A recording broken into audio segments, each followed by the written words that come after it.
Hey, another Saturday. We're glad to be here to talk about the weird stuff that goes on in the Pacific Northwest, some of the weird people or the people who contribute to the weirdness of the Pacific Northwest. My guest today is Jake Anderson, and he doesn't really contribute to the weird, but he certainly contributes to what I would call fringe journalism from the standpoint of mysteries. He has a website called The Ghost Diaries, but it's not about the Ghost Diaries that I'm so fascinated with. Jake has a book, best-selling book. It's called Gone at Midnight. And Gone at Midnight is about the mysterious death of Elisa Lam. Many of you are probably familiar with a special right now, a TV, I guess, mini-series that's on Netflix right now talking about the Elisa Lam case and the Cecil Hotel, or the Cecil Hotel, I guess. I don't know how you say it. Cecil. Either way, one of the most, I guess you could call it, haunted hotels in Hollywood, actually, California, Los Angeles. But Jake is one of the pioneers with the book Gone at Midnight, and it was a lot of things that Jake and I discussed before he went to print with this, and we had a lot of interviews here. Jake, first, welcome to Channel Weird. It's good to have you here. Great to be here. Thanks for having me. It's awesome that you came here to speak about this because of the timeliness. I mean, the Elisa Lam case has intrigued a lot of people over time.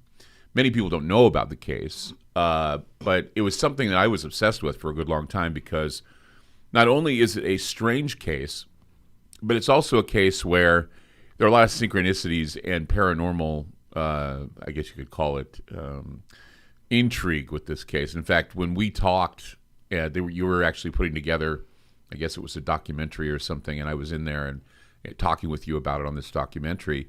And I focus on the paranormal. What is it? I mean, the Elisa Lam case is such a mystery. Do you think that it has paranormal overtones, or is there a logical explanation for all the weirdness? First of all, why don't you explain to us the Elisa Lam case for those who don't know? First, let's not put the cart before the horse, but let's do something about this. Right. Well, I mean, you're right. It's a very mysterious case, and a lot of people have different... I always explain it. The case is just kind of like a Rorschach test, where everyone who looks at it projects their worldview on it and has a different approach to it.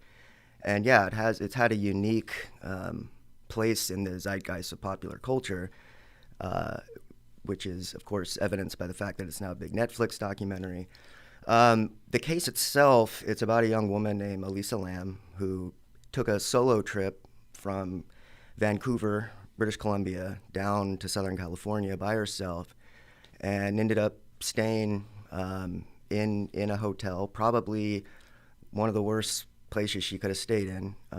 And it's been very mysterious what happened to her. She went missing, and then the police released a infamous surveillance tape that showed her acting somewhat bizarre before she disappeared. She went missing around midnight, and then about 10 days later, they found her body, her nude body, in the water tank on the roof, and her clothes were in the tank with her.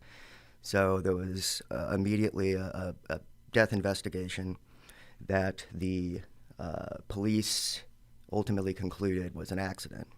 Obviously, there's a lot of people who don't think it was an accident, and there's also a lot of people who think, yeah, the hotel has, whether you believe in paranormal activity or not, the history of the Cecil Hotel is completely mired in strange stories and whatnot. So it's part of the lore, whether you believe it or not. And then the other component of the case that drew me into it was the fact that Elisa Lam suffered from depression and bipolar disorder, which are illnesses that have affected my family and people I know and love, and to a certain extent myself. And so I wanted to kind of dig in and try and, I guess, disambiguate. I think that's a word. Yeah. I use that on Wikipedia. Yeah, exactly. And try and, at first I wanted to just kind of view the case through the lens of mental illness and how people will find other explanations for the weird things that happen in the mind that we don't fully understand yet. And then the more I dug into it, the more I started finding anomalies that made me think incongruities in the case. That made me think that at the very least it was a botched investigation.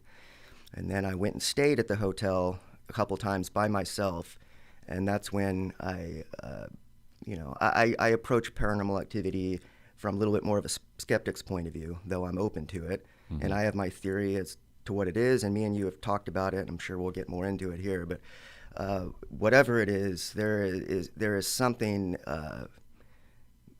going on in that hotel, whether it's trauma from the past that is echoing, or whether it's just a place that happens to attract a lot of people at the end of their tether, and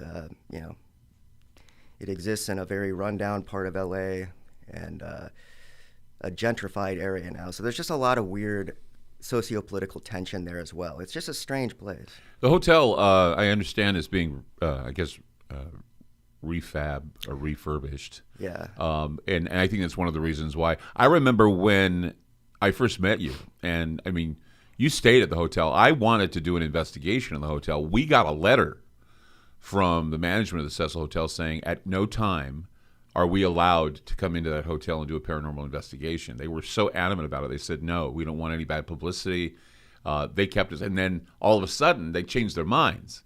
They wanted to have people come in, do investigations. I think Zach Bagans did something there. The Ghost Hunters did. There's, like I say, numerous documentaries now. Your book, of course, came out before the documentaries did. Your wonderful book came out, very detailed. We worked on this documentary that maybe still see the light of day. Who knows? You need money to get behind that. It's going to happen, but yeah, we were on it before everyone else was. Yeah, and I think I was kind of on it because you were. There was Dark Water, the movie Dark Water. I don't know if people are familiar with that film, but if you go back and you watch Dark Water, which came out like years before the Elisa Lam case happened, the whole movie, I guess synopsis, is similar to what happened with Lisa Lam. The faulty elevator, crazy elevator, the tank with a body floating in it, in a hotel.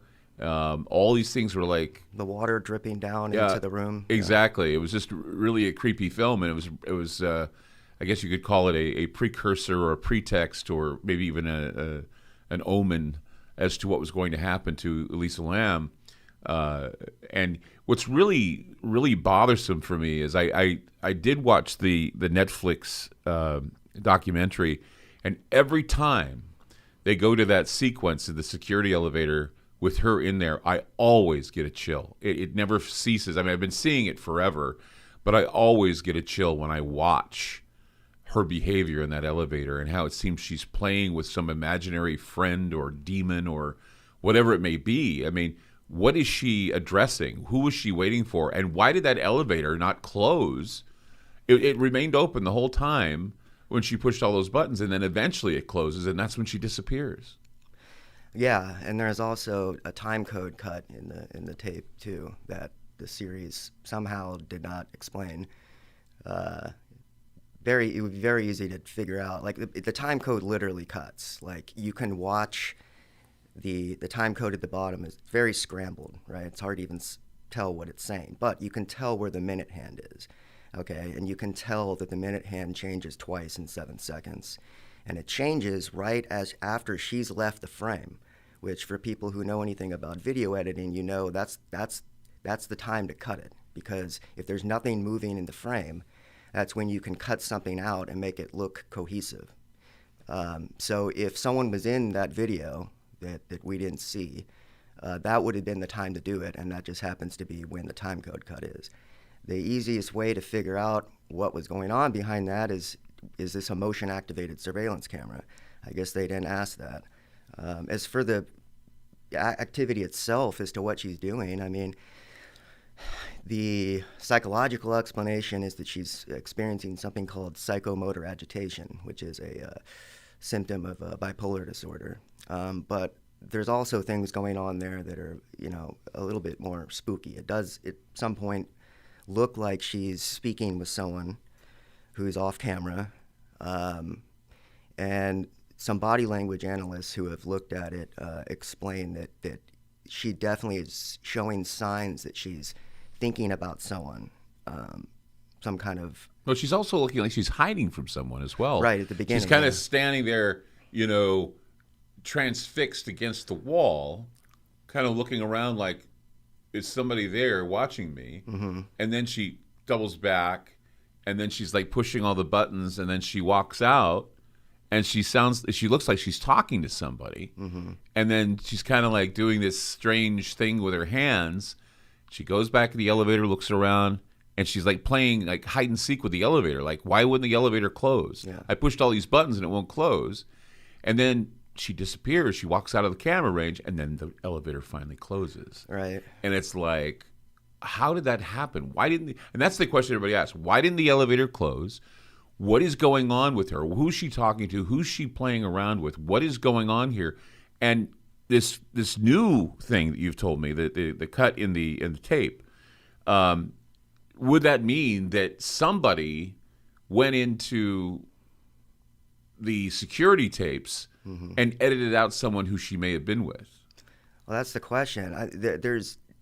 Let me be clear. There's no doubt that there's a time code cut. Like you can watch the time code, the minute hand changes, and then 7 seconds later the minute hand changes again. Like there's no other explanation for that. As for the doors closing, I mean, yeah, it could have to do with the fact that she pressed so many buttons. Maybe she pressed the door open button. Mm-hmm.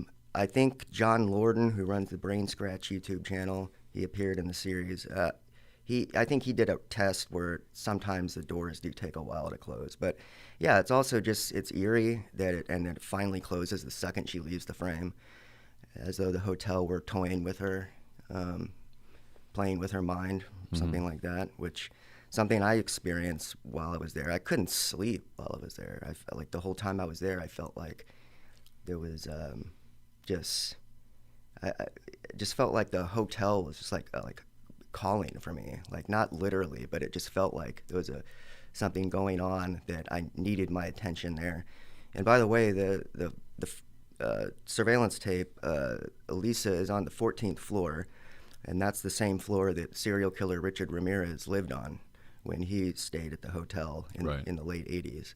So, maybe. And what's interesting is, I guess I got it on the mind, but most hotels don't have a 13th floor. Right. Yeah. So either she was on the 13th floor, literally, or whatever. I mean, 14th floor, 13th floor. There is no 13th floor on a hotel, just out of superstition. Yeah. I actually wrote a whole half chapter about the history of the 13th floor's omission and all it almost goes back into centuries ago, the superstitions. There's 5 different reasons why, but ultimately I had to cut it because it wasn't all that relevant. Yeah, most buildings, they don't have 13th floors. Yeah. I mean, if you have a 13th floor, I mean, I guess, I'm not saying all buildings don't have them, but still. Most don't, yeah. They skip to 14, and so that would be that she was on the 13th, literally. Mm-hmm. But that's the thing about the history of the hotel, is that a lot of people don't realize that people like Richard Ramirez, the Night Stalker, lived there. I mean, he'd go out, commit his murders with blood on his hands, walk up to the hotel and wash his hands in the sink, and sleep there. There was also another killer, Jack Unterberger. Jack Uduver, who's a guy that killed prostitutes. Yeah, he was Austrian, came from Austria. And he lived there. He lived there, yeah. While he moved there from Austria after he was released from prison for killing someone there, and he's probably the only serial killer in history that has extended his killing spree using literature. He used literature to trick the intellectual community in Austria to believe that they had a case of rehabilitation. Mm-hmm. And so he became the poster child of rehabilitating someone. Mm-hmm. And so they let him out, and he immediately flies to Los Angeles posing as a journalist, and he travels along with cops and cases up where the sex workers are working. And then he killed them, and then he was reporting on the cases that he was reporting on the murders that he himself had committed. Right. And then ultimately he was finally caught, and he was on the 12th floor. And someone, psychic I interviewed, was saying that when she went into the 12th floor, she felt like she was being strangled. Oh, it's a horrible place, the Cecil Hotel. Yeah. Jake Anderson with us tonight, the author of Gone at Midnight. Talking about Elisa Lam case, the Cecil Hotel, which is a character in unto itself. We'll talk more about that coming up on Channel Weird. Stay tuned.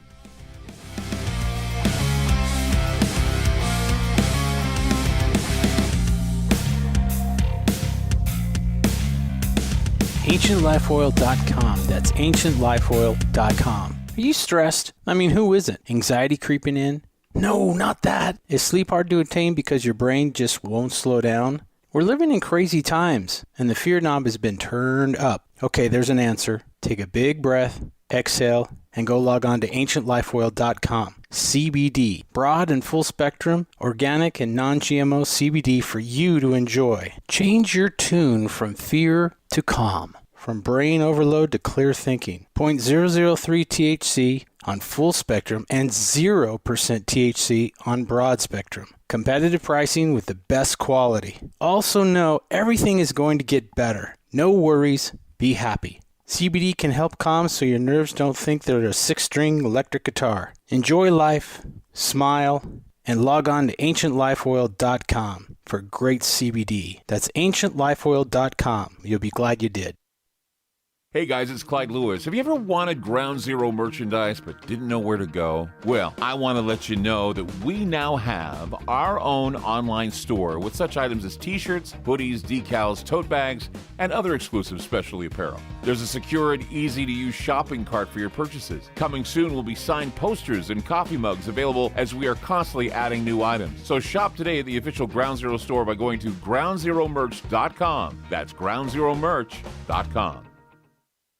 Following a disaster, your home emergency kit will be invaluable. Building a kit doesn't take long, and you'll be glad you did when disaster strikes. Here's a list of items to include: a first aid kit, battery-powered or hand crank radio, flashlight, extra batteries, an emergency whistle, cell phone with charger, cash and small bills, a local map with your family meeting place identified, food and water to last 2 weeks, garbage bags, dust masks, and seasonal clothing and footwear.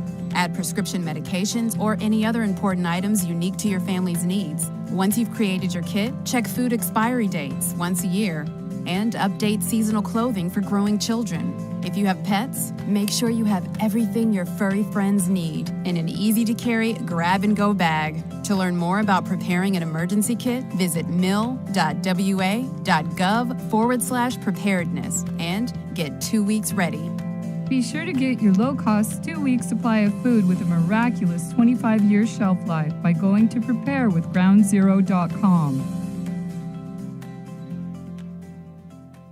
Have you noticed that well-known and controversial talk show hosts have recently been censored on the internet by corporate and political interests? This is Clyde Lewis from Ground Zero Radio. And in order to counter against the suppression of information, we've decided to create our own private digitalized playground called Aftermath.media. It's an exclusive online multimedia library featuring videos, movies, audio clips, archive shows, ebooks, e-magazines, documents, and so much more. Our news aggregator, Nucifer, provides current news relating to many of the topics we cover. We'll also be hosting other Ground Zero-friendly podcasts like Into the Paranormal with Jeremy Scott and The Secret Teachings with Ryan Gable. Aftermath.media has a social media platform along with a chat room to interact with many of our listeners. And about once a month, you can chat with me about anything. Mobile apps for Android and Apple are now available. The monthly subscription for Aftermath.media is only $9.99 a month. This includes exclusive access to our library and Ground Zero Archive podcasts. If you're just interested in having access to the archive podcast, it's only $4.99 a month. So sign up today by going to Aftermath.media. Again, that's Aftermath.media.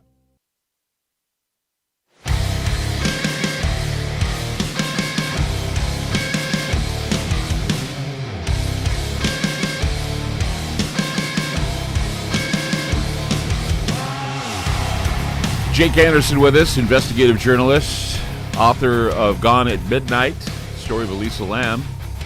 We were talking about the Cecil Hotel in Los Angeles where Elisa Lam met her demise. Creepy hotel. We were talking about how the Night Stalker, Richard Ramirez, lived there. We talk about also a number of other notorious killers. Now, I had heard, and I don't know, maybe you can clarify this, that even the Black Dahlia used to hang out at the bar at the Cecil. Is there any truth to that? Yeah, it has been a claim. I think it's been disputed. I think some fact checkers tried to figure that out. So it's dubious whether the question is. Some people felt that she went into the Cecil Hotel bar the night she was killed. That can't be borne out necessarily by the facts, but the Cecil Hotel is only blocks from where she was killed. So, in fact, I think you can see the Cecil Hotel sign from the street where her body was found. And this was in an area. The Cecil Hotel, for those of you that don't know, is in an area called Skid Row. Mm-hmm. It's where all the homeless and poor and all sorts of types of people basically camp out there. And and that's the thing is that I didn't realize that there were ads that were placed on the internet saying, "Hey, come stay at the Cecil Hotel. It's cheap," and they don't tell you that it's in the middle of a crime-ridden area, and you just go there. And I think that was another thing. Elisa Lam goes there. She's from Vancouver, Canada, a Chinese girl, in the middle of this place that is crime-ridden, and staying at this hotel. You don't go out and do much, I'm sure. So you're there all the time, and it's depressing. But you were saying that when you were there, you stayed there. When did you stay there? I can't remember the year. It was either 2000. I think it was once in 2017, and then once in 2018. And so you felt the heaviness of the place. Yeah, as soon as you walk in, it's an oppressive, claustrophobic feeling going in there. And when I was in my room, I just felt. It almost sounds like I'm being hyperbolic when I say it, but I couldn't sleep, and I the whole night I felt like someone was gonna stop at the room and try and kill me. That's Ooh. I kept getting up and looking out the eye hole, and I'm always scared that I'm gonna look out that eye hole and see someone walking down and then stop. Stop and open the door, try to open it and kill you. Normally I don't walk around a hotel room being like they're coming to kill me, but. Another coincidence, too, I don't know if it's a coincidence, but once again, bringing the paranormal reality into view, was that I guess after Elisa Lam died, there was a strain of tuberculosis that the homeless were the homeless were being stricken with a case of tuberculosis, and it was called the Elisa Lam. At the time that she went missing, there was a strain of tuberculosis that was real bad in downtown LA. It was affecting the homeless population. The CDC sent a team to deal with it, and the test they used for that particular strain happens to be called the Lam Elisa test, like her name backwards. The Lam Elisa test. These are letters that represent longer scientific words. So it's all acronym.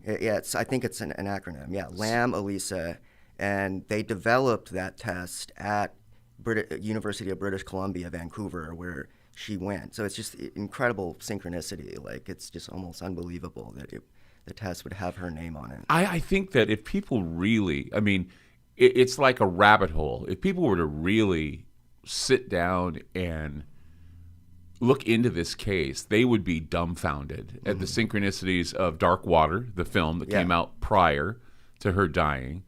The elevator sequence that people have been looking at as they've been watching this, the elevator sequence, which, watching it, every time I watch it, I feel a sick kind of chill go down my spine.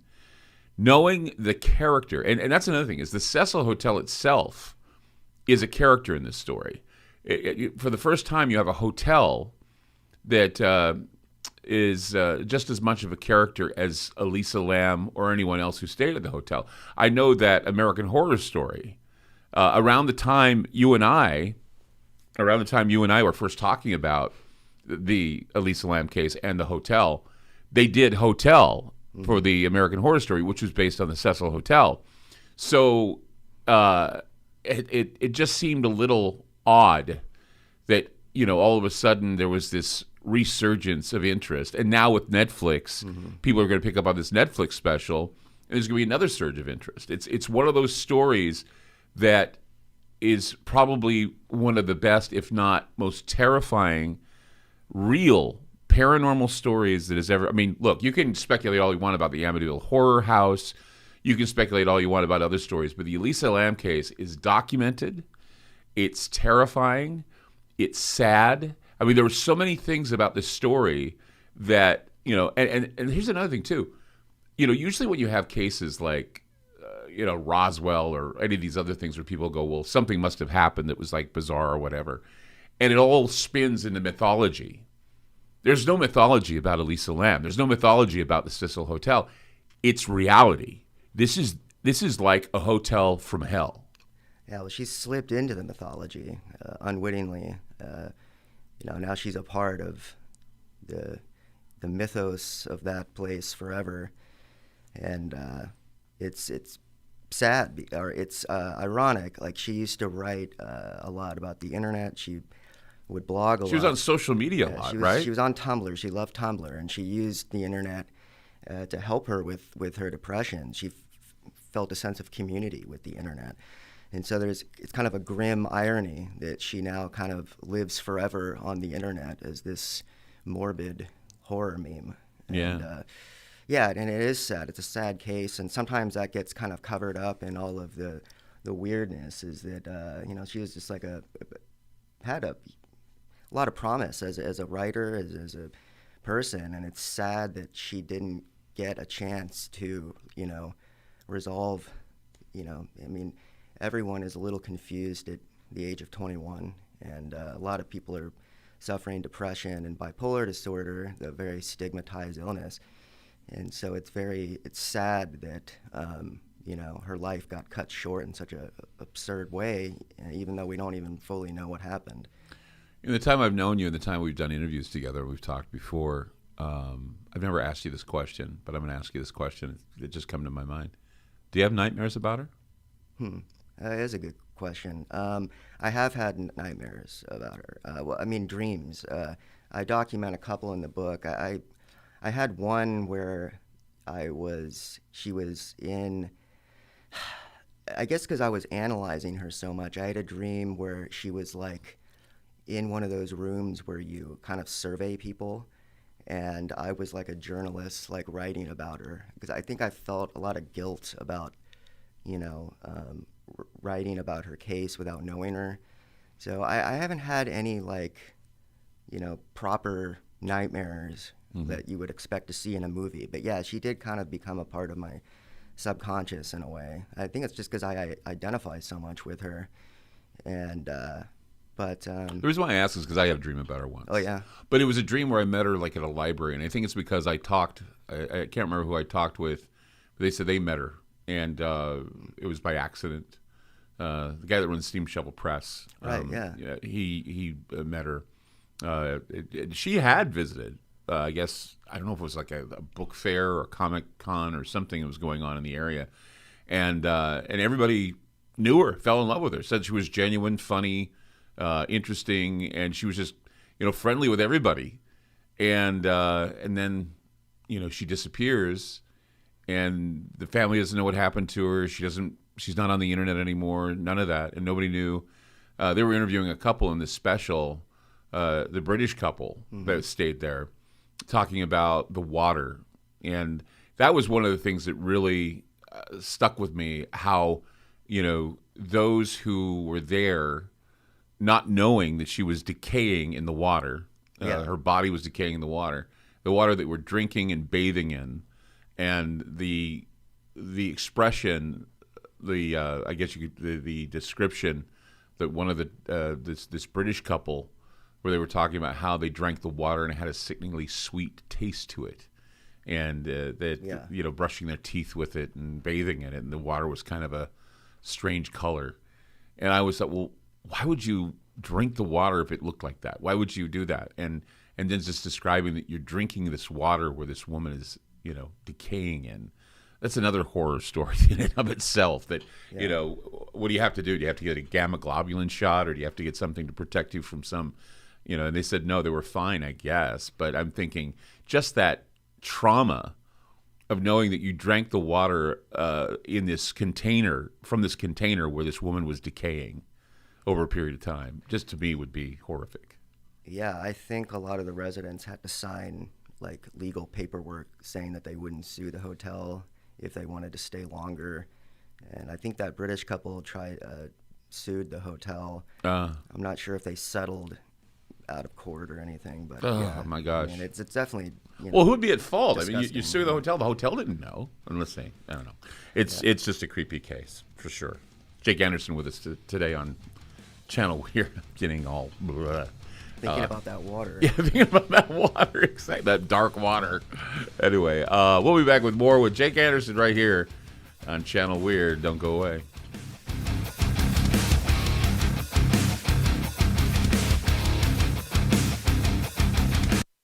AncientLifeOil.com. That's AncientLifeOil.com. Are you stressed? I mean, who isn't? Anxiety creeping in? No, not that. Is sleep hard to attain because your brain just won't slow down? We're living in crazy times, and the fear knob has been turned up. Okay, there's an answer. Take a big breath, exhale, and go log on to AncientLifeOil.com. CBD, broad and full spectrum, organic and non-GMO CBD for you to enjoy. Change your tune from fear to calm, from brain overload to clear thinking. 0.003 THC on full spectrum and 0% THC on broad spectrum. Competitive pricing with the best quality. Also know everything is going to get better. No worries, be happy. CBD can help calm so your nerves don't think they're a 6-string electric guitar. Enjoy life, smile, and log on to AncientLifeOil.com for great CBD. That's AncientLifeOil.com. You'll be glad you did. Hey guys, it's Clyde Lewis. Have you ever wanted Ground Zero merchandise but didn't know where to go? Well, I want to let you know that we now have our own online store with such items as t-shirts, hoodies, decals, tote bags, and other exclusive specialty apparel. There's a secure and easy-to-use shopping cart for your purchases. Coming soon will be signed posters and coffee mugs available as we are constantly adding new items. So shop today at the official Ground Zero store by going to groundzeromerch.com. That's groundzeromerch.com. Following a disaster, your home emergency kit will be invaluable. Building a kit doesn't take long, and you'll be glad you did when disaster strikes. Here's a list of items to include: a first aid kit, battery-powered or hand crank radio, flashlight, extra batteries, an emergency whistle, cell phone with charger, cash and small bills, a local map with your family meeting place identified, food and water to last 2 weeks, garbage bags, dust masks, and seasonal clothing and footwear. Add prescription medications or any other important items unique to your family's needs. Once you've created your kit, check food expiry dates once a year and update seasonal clothing for growing children. If you have pets, make sure you have everything your furry friends need in an easy-to-carry grab-and-go bag. To learn more about preparing an emergency kit, visit mil.wa.gov/preparedness and get 2 weeks ready. Be sure to get your low-cost 2-week supply of food with a miraculous 25-year shelf life by going to preparewithgroundzero.com. Have you noticed that well-known and controversial talk show hosts have recently been censored on the internet by corporate and political interests? This is Clyde Lewis from Ground Zero Radio. And in order to counter against the suppression of information, we've decided to create our own private digitalized playground called Aftermath.media. It's an exclusive online multimedia library featuring videos, movies, audio clips, archive shows, ebooks, e-magazines, documents, and so much more. Our news aggregator, Nucifer, provides current news relating to many of the topics we cover. We'll also be hosting other Ground Zero-friendly podcasts like Into the Paranormal with Jeremy Scott and The Secret Teachings with Ryan Gable. Aftermath.media has a social media platform along with a chat room to interact with many of our listeners. And about once a month, you can chat with me about anything. Mobile apps for Android and Apple are now available. The monthly subscription for Aftermath.media is only $9.99 a month. This includes exclusive access to our library and Ground Zero archive podcasts. If you're just interested in having access to the archive podcast, it's only $4.99 a month. So sign up today by going to Aftermath.media. Again, that's Aftermath.media.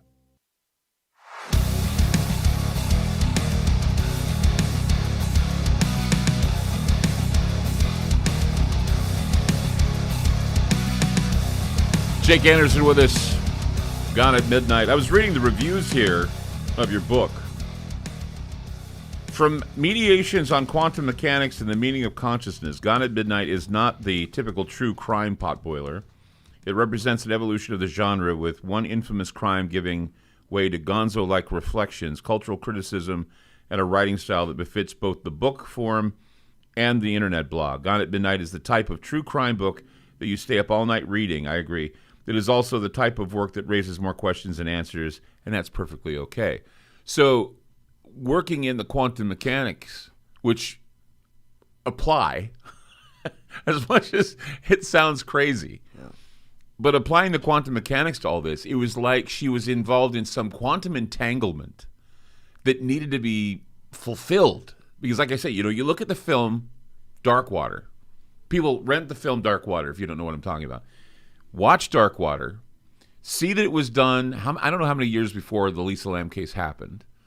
You watch it, and it's the Elisa Lam case in a film before it happened. It's like an echo in transit. You see this quantum entanglement where this, and she was Asian, right? The girl that was in the film that was she Asian? I think she was Asian, right? I'm not sure. Maybe not. Anyway, in the film, she dies in a water tank at a hotel, the elevator, faulty elevator and everything like that. And then you have the Elisa Lam case. You have all of these killers that lived, or these people that had horrible things happen to them. Suicides happen to that hotel. All kinds of crazy things happen to that hotel. She walks into the bowels of hell at this hotel, has the same experience with a faulty elevator, disappears without a trace, winds up in a hotel tank of water, like in the film, and then the Lam Elisa test on the tuberculosis guys, the homeless people. That's quantum entanglement. It is exactly the perfect example of quantum entanglement, where the timeline has to be fulfilled for some reason, and Elisa Lam is a victim of the quantum entanglement. I know that's deep and weird and crazy, but what do you think? Well, first of all, there was a Japanese version of the film first. Okay, that's what you were thinking. All right. of, Yes. yeah. You talk on your Ground Zero a lot.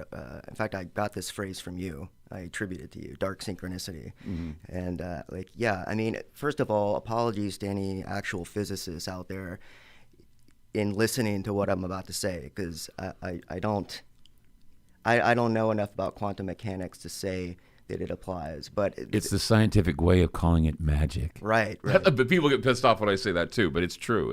It's to explain magical or synchronous ideas and things.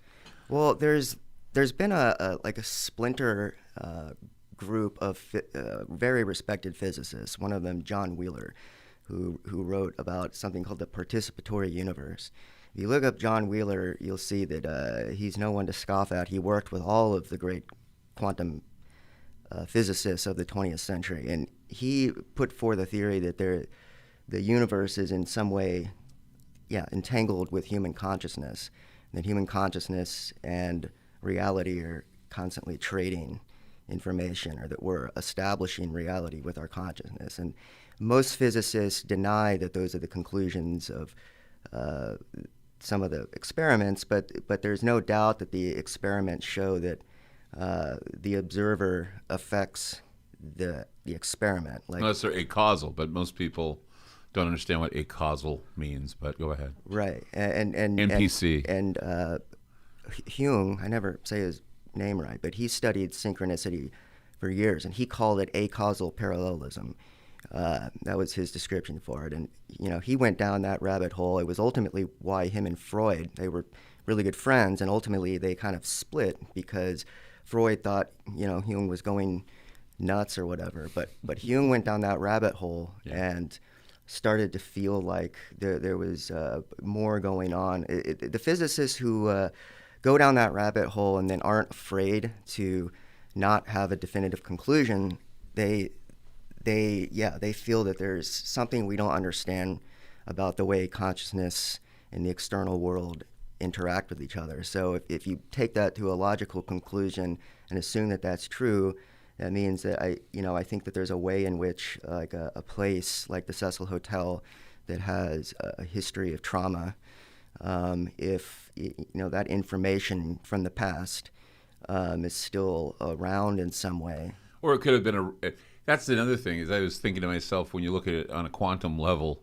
it's a retrocausal event where something in the future happened that influenced, right, like that film, or influenced the test or influenced the hotel itself is probably some retrocausal hellhole where every riffraff and dregs of humanity have been basically tainting the entire substance with the trauma and everything, and it just took on like a tulpa. It basically builds upon itself, or it's an egregore. It builds upon itself, and it's a symbol of evil. And she didn't know what she was walking into, and a lot of people who stay there didn't know what they were walking into. It's like in the special, the couples that was there that drank the water was saying, you get fooled. I mean, they were from England, and they thought, we're going to go to a hotel, stay in L.A. We're going to try to cut our budget as much as we can. So they fool you into coming into this hotel by, charging $75 or less to stay there. And what they don't tell you is it's in a crime area, a high crime area. They don't tell you that Richard Ramirez stayed there. They don't tell you that other criminals have been there, or that people commit suicide there. That it's their last, like you said, the people on the end of their tether go there. Tons of suicides. And they kill themselves in that hotel. And then, of course, it's the infamous hotel where Elisa Lam met her demise. And, I mean, they're not going to tell you that. And so now, though, they have to live with the idea that the word is out about this hotel being the most terrifying haunted hotel probably ever talked about in history. Yeah, incredible dark legacy. And, there's been tons of suicides there, over a dozen, people jumping out the windows, bodies getting caught up in the phone lines. But, I mean, to circle back around to the the weird aspects of this, because this is Channel Weird, makes sense to talk about it. So there was this it's kind of relevant. There was an experiment, the guy working on something called retroactive precognition, which we've talked about before. And so he did this experiment showing it's anecdotal, it needs to be backed up, and we don't really know what it means, but he showed that statistically a person would be more likely to be able to remember something in the present or pick the right thing in the present if they committed it to memory in the future, right? So things that like if you show people random images, they're more likely to gravitate toward the one that they will later memorize. They'll later be asked to commit this one to memory. And that affects somehow the present. It's like the information is traveling from the future to the present, or maybe there is no such thing as future or present, but they're just kind of simultaneous happenings. Yeah, people tend to look at things in a linear fashion, but the idea that everything simultaneously is happening and everything we're doing now affects the future, whatever's going on in the future is affecting us now, whether we know it or not, that it's like the detritus of the future is affecting us in the present, that we're all heading towards some finality or some major event that's going to change us forever. It's like when 9/11 happened. I had discussed this with Orrin Hatch, who was part of the 9/11 investigations committee, and I said to him, well, no, he was involved with that, and he was involved with some other things. We were talking about communism, how communism fell in the 80s because we made a deal with Osama bin Laden to go in and during the Russian-Afghani war, he went and, with his men, literally brought the Russians to their knees, and the Russians realized that everything they were doing wasn't working out, so the wall fell. Everything was peachy keen fine with the Russians, and then 9/11 happened. And 9/11, of course, we say that Osama bin Laden had something to do with it. And I said to Orrin Hatch, I said, are you trying to tell me that making a deal with Osama bin Laden killed, all the wars we fought, brought Russians to their knees, brought down communism? So in other words, 3,000 people had to die on September 11th, 2001 in order for communism to die too. So basically, those who died in the 9/11 attacks died because we made a deal with Osama bin Laden to bring down communism. So communism died because of a deal we made then that in the future would come back. It's really creepy. That's retrocausality. It is. Which then fed directly into a complete merger of the military-industrial complex with the security state. Exactly. And See, and that's the thing. I don't think people think that way, but think about it. It did prolong the military-industrial complex. It's put us in this security state we're in now, and who knows what happens, like what is the purpose of COVID-19? 500,000 dying. What was the reason for this, and what were we preparing for prior? What is COVID-19 doing for a future event that is happening? Some people say it is the mimic or the simile of an alien invasion, which is something that people say may happen in the future. That's something to think about. It's kind of weird. I mean, who knows? I mean, realistically, it's going to, no need to even get into. Yeah, it's a rabbit hole. We're going to take a break, but we'll talk about that rabbit hole. Keep that in mind. Yeah. This is such a weird channel weird today with Jake Anderson. Of course it is. We'll be back with more. Don't go away.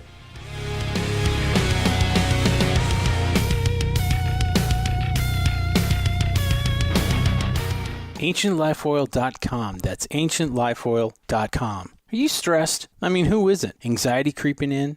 No, not that. Is sleep hard to attain because your brain just won't slow down? We're living in crazy times, and the fear knob has been turned up. Okay, there's an answer. Take a big breath, exhale, and go log on to AncientLifeOil.com. CBD, broad and full spectrum, organic and non-GMO CBD for you to enjoy. Change your tune from fear to calm, from brain overload to clear thinking. 0.003 THC on full spectrum and 0% THC on broad spectrum. Competitive pricing with the best quality. Also know everything is going to get better. No worries, be happy. CBD can help calm so your nerves don't think they're a 6-string electric guitar. Enjoy life, smile, and log on to AncientLifeOil.com for great CBD. That's AncientLifeOil.com. You'll be glad you did.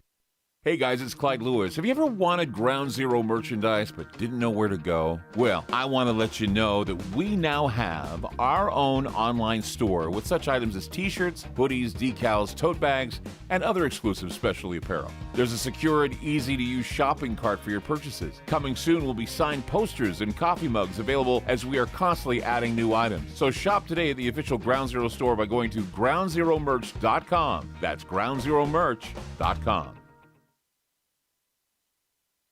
Following a disaster, your home emergency kit will be invaluable. Building a kit doesn't take long, and you'll be glad you did when disaster strikes. Here's a list of items to include: a first aid kit, battery-powered or hand crank radio, flashlight, extra batteries, an emergency whistle, cell phone with charger, cash and small bills, a local map with your family meeting place identified, food and water to last 2 weeks, garbage bags, dust masks, and seasonal clothing and footwear. Add prescription medications or any other important items unique to your family's needs. Once you've created your kit, check food expiry dates once a year and update seasonal clothing for growing children. If you have pets, make sure you have everything your furry friends need in an easy-to-carry grab-and-go bag. To learn more about preparing an emergency kit, visit mil.wa.gov/preparedness and get 2 weeks ready. Be sure to get your low-cost 2-week supply of food with a miraculous 25-year shelf life by going to preparewithgroundzero.com. Have you noticed that well-known and controversial talk show hosts have recently been censored on the internet by corporate and political interests? This is Clyde Lewis from Ground Zero Radio. And in order to counter against the suppression of information, we've decided to create our own private digitalized playground called Aftermath.media. It's an exclusive online multimedia library featuring videos, movies, audio clips, archive shows, ebooks, e-magazines, documents, and so much more. Our news aggregator, Newsifer, provides current news relating to many of the topics we cover. We'll also be hosting other Ground Zero-friendly podcasts like Into the Paranormal with Jeremy Scott and The Secret Teachings with Ryan Gable. Aftermath.media has a social media platform along with a chat room to interact with many of our listeners. And about once a month, you can chat with me about anything. Mobile apps for Android and Apple are now available. The monthly subscription for Aftermath.media is only $9.99 a month. This includes exclusive access to our library and Ground Zero archive podcasts. If you're just interested in having access to the archive podcast, it's only $4.99 a month. So sign up today by going to Aftermath.media. Again, that's Aftermath.media.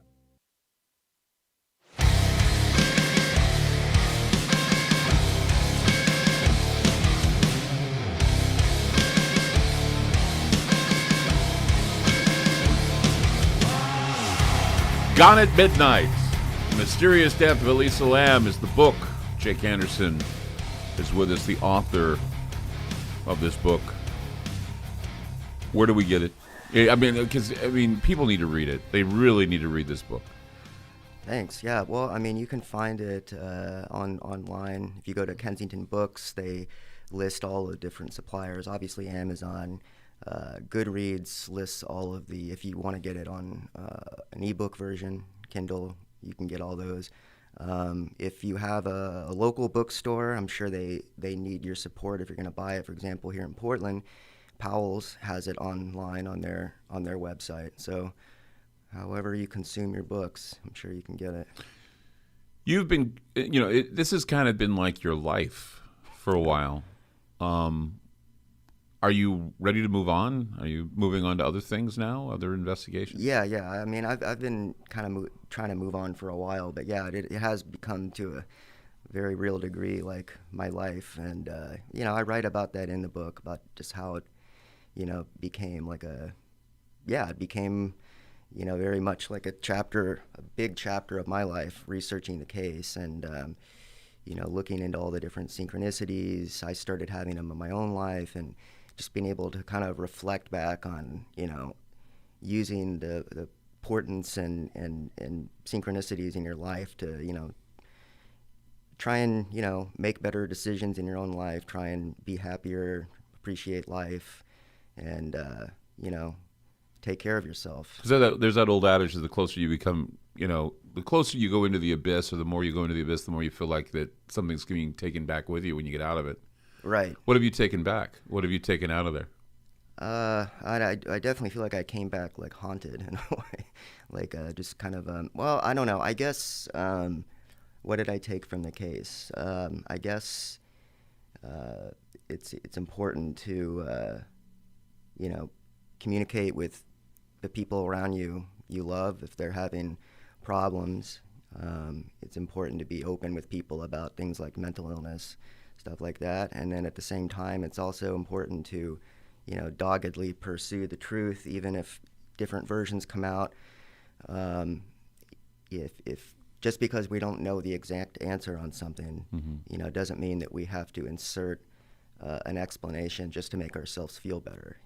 It's okay to live in ambiguity sometimes. In your opinion, what happened to Elisa Lam? My feeling is that a lot more is going on than we know.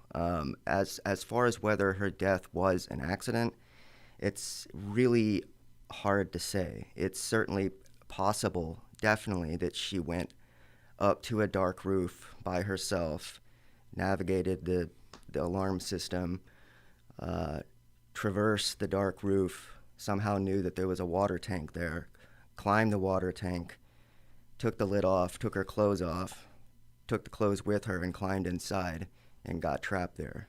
That's possible, certainly. It's also possible that someone was with her, someone from the hotel, who showed her the roof, which would explain how she was able to access the roof. And it would explain how this alarm didn't go off, that she was able to get up there. So I'm kind of dodging your question. It's hard to say for sure what happened. I mean, I will say that I went into the book thinking it was probably like 70-30 an accident. And it's kind of flipped. I think at the very least, I feel like someone was with her or knew of her whereabouts and is at least somewhat responsible for her not getting the help she needed. And at the very least knew she was up there and did not report it. Is the skeptical side of you holding off on a paranormal explanation? Yeah, well, it's kind of almost like it's a part of it. Like it's not that I'm not saying that there's no paranormal aspect of it, because I went there and stayed there and felt it. Right. I guess if you're asking whether I think that some kind of dark spirit or demon was calling to her from the roof, certainly. I mean, well, that's pretty big coming from you because you're very objective. I've known you for a long time, and you do have a kind of a streak of skepticism in you. Right. I remember we would have I'm not saying that's. Well, I know, but you and I would like have banter and argument over the paranormal aspects of it because you are objective. I am. I claim I am, and I think I am more than most. But I'm not afraid to dabble in that and think, there's a lot of strange stuff going on in this world that we can't explain. And so I'm just wondering, since you've been so close to it and you felt something, right? If this is somehow turning you or changing you, and keeping you open more so towards a paranormal response or a paranormal solution than just being as pragmatic as you are. Yeah, I mean, it certainly my experience there like made me revisit my skepticism, and my basic just feeling is that there's very real possibility that there is some kind of paranormal activity going on. I feel like it's going to be different than, I'm not sure I believe in like a sentient demon that's out there that is in a different realm that's trying to destroy us or eat our souls or anything. But I think that there is paranormal activity could simply just be just the remnants of energy from the past, remnants of trauma that recreates cycles. The law of attraction, where the similar things tend to repeat. Right. And so it could be the universe's way of just like repeating things through information transfer. It's like going there and it's your own funeral. Saying, well, you're going to go to Cecil? Well, it's your own funeral. Right. Pretty much. It's got its reputation, therefore you're walking in. It's like, I don't know if, a house is only haunted because you say it's haunted, and when people walk in, the reaction is that every creak, every knock, everything is a ghost. Yeah. I don't necessarily believe that. And I don't necessarily believe that, whenever I hear somebody say, well, somebody died in this house, and so that's why it's haunted. Well, that would mean then that every hospital's haunted. That would mean that, every funeral home is haunted. Yeah. And I don't necessarily believe that. I just don't think that just because someone dies there, that there's going to be a ghost haunting the place. There's got to be other reasons than just, because I've always heard that in these ghost shows. Well, I always heard that, an old man died up here and then blah. Well, of course, people die in. You probably are in a house that 3 or 4 people have died in before if you bought it from someone else. An old man has died everywhere. I know. So, I mean, there's something more to the old idea that someone's died here. I mean, come on. You've got, like I say, notorious killers living there. You've got people committing suicide there. You've got it's a place where crime is high. It's a place where people who are wanting and traumatized and in a horrible state of mind are there. And then you have this innocent foreign exchange student living there, not knowing what she entered into, not knowing that she was literally checking into the hell, literally. Yeah, her last few nights were in hell. Well, and check this out. Like since they've been revamping the hotel, they're actively renovating the hotel, and their plan is to build a bar and a pool on the roof where she died. Oh, man. Which is not only very distasteful, but it seems like it's yet again... They're tempting fate. It's tempting fate. Something is going to happen up there again. I see. That's the thing that I worried about, because I know that they were very...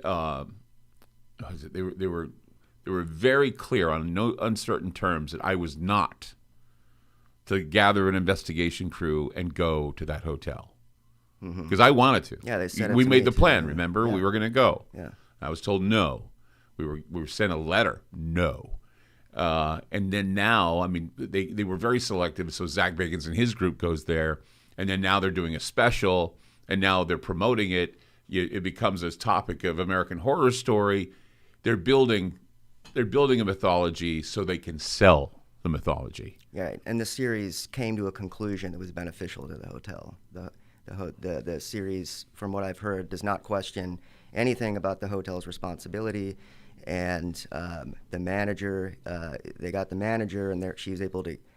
2 different people have told me that like the whole series felt like a PR stunt for the Cecil. That's what it feels like to me. So I mean, the idea that they're going to turn this hotel into a haunted hotel, stay here, pay your money to get thrilled and scared, get the T-shirt, buy the mug, and remember it was because of a young woman dying here that we're going to be making and cashing in on this whole thing. Yeah, you're right. It does seem like they're now morbid. Cashing in on the paranormal tourism. It's morbid. Yeah. It's a morbid thing. I don't know why. I don't know. Well, I mean, a good PR person knows, just how to do this. But Right. I don't know if anybody would feel right about staying in a hotel and doing so. I mean, I don't know. It's good and bad, but very bad because of opening a pool in a bar Yeah. in an area where a woman died.